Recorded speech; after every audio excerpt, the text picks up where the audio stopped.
Price God. ஆண்டவர் இயேசு கிறிஸ்து நாமத்தினாலே வாழ்த்துக்கள். வசனத்தை வாசிக்கிறேன். நியாயாதிபதிகள் 15ஆம் அதிகாரம் வசனம் 18. அவன் மிகவும் தாகமடைந்து கர்த்தரை நோக்கி கூப்பிட்டு, தேவரீர் உமது அடியேன் கையினால் இந்த பெரிய ரட்சிப்பை கட்டளிட்டிருக்க, இப்பொழுது நான் தாகத்தினால் செத்து விருத்த சேதனம் இல்லாதவர்கள் கையிலே விழ வேண்டுமோ என்றான். இங்கே சிம்சோனை ஆண்டவர் முன்குறித்து தேவன் ராஜ்யம் கட்டுவதற்காக, முக்கியமாக இஸ்ரேல் மக்களை பாதுகாப்பதற்காக தேவன் சிம்சோனை தெரிந்து கொண்டார். சிம்சோனை ஒரு நியாயாதிபதியாக தெரிந்து கொண்டார். சிம்சோனுக்கு எதிராக இருந்த யுத்த களம் மிகப்பெரியது. பெலிஸ்தர்கள் என்கிறதான யுத்த களம். பெலிஸ்தர்களை ஒழிக்க வேண்டும், அவர்களை தேவனுக்கு விரோதமாக இருக்கிற காரியங்களை அவர்களை விட்டு விலக்க வேண்டும். மேலும் இஸ்ரேல் மக்களுக்கு விரோதமாக வருகிற பொழுது அவர்களை நிர்மூலமாக்கப்பட வேண்டும் என்பதற்காக ஒரு யுத்த களத்திலே தேவன் சிம்சோனை தெரிந்து கொண்டார். அதனால் சிம்சோன் சில தவறுகளை செய்தனாலே சிம்சோனால் முழு காரியத்தையும் செய்ய முடியாமல் போய்விட்டது. இப்பொழுது ஒரு மிகப்பெரிய ஊழியத்தை அவர் செய்து விடுகிறார். வசனம் 14 வாசிக்கிற பொழுது, கர்த்தருடைய ஆவி அவன்மேல் பலமாக இறங்கினதினால் அவன் புயங்களில் கட்டிருந்த கயிறுகள் நெருப்பு பட்டது போல அது கட்டவிழ்க்கப்பட்டு கைகள் விடுதலையானது. அப்பொழுது ஒரு கழுதினுடைய பச்சைத்தாடை எலும்பை எடுத்து அவன் 1000 பேரை கொன்று போட்டான் என்று சொல்லி பார்க்கிறோம். இது ஒரு சாதாரண விஷயம் அல்ல, இது மகா பெரிய விஷயம். மனிதன் செய்வது சாதாரணம், தேவன் செய்வது அசாதாரணம்.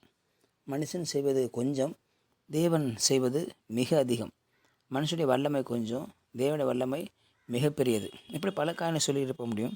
இங்கே சிம்சோனை கற்று தெரிந்து கொண்டார். சிம்சோனை கற்று தெரிந்து கொண்டு சிம்சோனுடைய வாழ்க்கையிலே தேவன் மகத்துவமான காரியம் செய்யும்படியாக தெரிந்து கொண்டிருந்தார்.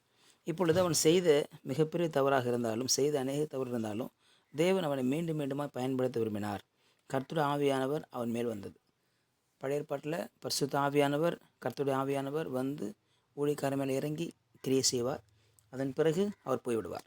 புதிய ஏற்பாட்டில் அவர் நம்மோடு கூட என்றென்றைக்கும் சதா காலங்களும் கூட இருக்கிற தேவனாக இருக்கிறார். ஆக தான் நான் பார்க்குறோம், சிம்சோன் மேலே தேவனுடைய ஆவி இறங்கிற்று. இறங்கின பொழுது அவன் கையில் இருந்த கயிறுகளெல்லாம் ஒரு நெருப்பு நூல் பட்டால் எப்படி அது கட்டாகுமோ அப்படி அது கட்டாகி போனது என்று பார்க்கிறோம். அப்படி என்ன பண்ணுறான், ஒரு கழுவினுடைய பச்சை தாடை எலும்பை எடுத்தான். பெலிஸ்தர்களை விரட்டி அடிக்கும்படியாக, கொலை செய்யும்படியாக 1 2 அல்ல, 100 200 அல்ல, 1000 பேரை இவன் ஒரே ஒரு கழுதை தாடை எலும்பு வைத்து கொன்று போட்டான்னு சொல்லி பார்க்கிறோம். இது ஒரு சாதாரண விஷயம் அல்ல, இது அசாதாரணமானது. ஒரே ஒரு எலும்பு துண்டு, ஒரே ஒரு எலும்பு தாடையின் எலும்பை ஒன்றை வைத்துக்கொண்டு இவன் 1000 பேரை கொல்ல முடியும் என்று சொன்னால் யோசித்து பாருங்கள். அவனுடைய வல்லமை எவ்வளவு பெரியது, அவருடைய மகத்துவம் எவ்வளவு பெரியது, அவருடைய பவர் ஆண்டவர் கொடுத்தாக இருக்குது. ஆகவே தான் அவனை யாரும் கிட்ட போக முடியல. 1000 பேரை கொன்று போட்டான். 1000 பேரை ஒரு கழுதை தாடை எலும்பு கொன்று அதெல்லாம் குவியலாக அவன் குவித்தான். அதன் பிறகு இவனுக்குள்ள ஒரு சோர்வு வந்துச்சு, ஒரு டயர்ட்னஸ் வந்துச்சு. இவ்வளோ வேலை செஞ்சவனுக்கு குடிக்க தண்ணீர் இல்லாமல் இருந்தது. ஆகவே நான் பார்த்துக்கிறேன், ஆண்டவரே இவ்வளோ பேர் ரட்சிப்பு நான் என் மூலமாக செஞ்சீங்களே, இவ்வளோ பேர் வெள்ளமான காரியம் என்னால் செய்ய முடிந்ததே, இப்பொழுது குடிக்க தண்ணீர் இல்லாமல் இருக்கேனே என்று சொன்ன உடனே அப்பொழுது தேவன் லேகியில் உள்ள பள்ளத்தாக்கை பிளக்க பண்ணினார்.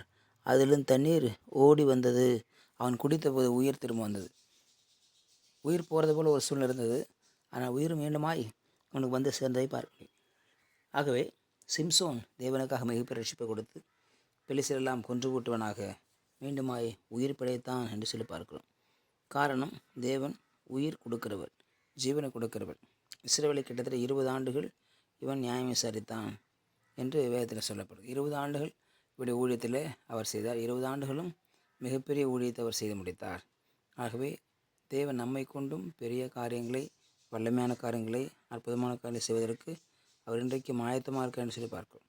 ஆக தேவனுடைய சமூகத்தில் நாம் ஆயத்தமாக இருப்போம். நம்மை கொண்டு பலத்த காரியங்களை தேவன் செய்வார். நம்மை கொண்டு மகிமையான காரியங்களை தேவன் செய்வார். தேவனால் கூடாத காரியம் ஒன்றுமில்லை. இது மனிதனால் கூடாது தான், தேவனால் எல்லாம் கூடும் என்று பார்க்கிறோம். ஆகவே தேவன் ஒவ்வொரு மனிதனும் பூமியை உருவாக்குவதற்கு முன்பதாகவே தேவன் நோக்கத்தையும் சித்தத்தையும் வைத்திருக்கிறார். ஆகவே தான் அவர்களை கொண்டு ஆண்டவர் பலத்த காரியங்களை செய்கிறவராக இருக்கிறார் என்று சொல்லி நான் பார்க்கிறோம். ஆகவே நம்மை கொண்டு கர்த்தர் பலத்த காரியங்களை தேசத்திலே பட்டணத்தில் செய்வாராக நம்ம சொல்லிக்கலாம். பெருசு நாளுக்காக சோதனை பண்ணுகிறோம். கேட்ட வார்த்தைக்கு நன்றி ஆண்டவரே. இந்த தேசத்திலே எங்களை வைத்திருப்பது முகாந்திரம் உண்டு. சிம்சோனை வைத்து ஒரே ஒரு கழுதினுடைய தாடையிலும் இழுத்து 1000 பேரை கொன்றான். அது எவ்வளோ அசாத்தியமான காரியம் ஆண்டவரே. எங்கள் மூலமாக நீர் எங்கள் ஊழியத்தில் அசாத்தியமான காரியத்தை செய்யும்படி ஆசீர்வதிக்கிறோம். உங்கள் கருத்தை தாழ்த்து போடுறோம் இயேசு நாமத்தில் பிதாவே. ஆமேன்.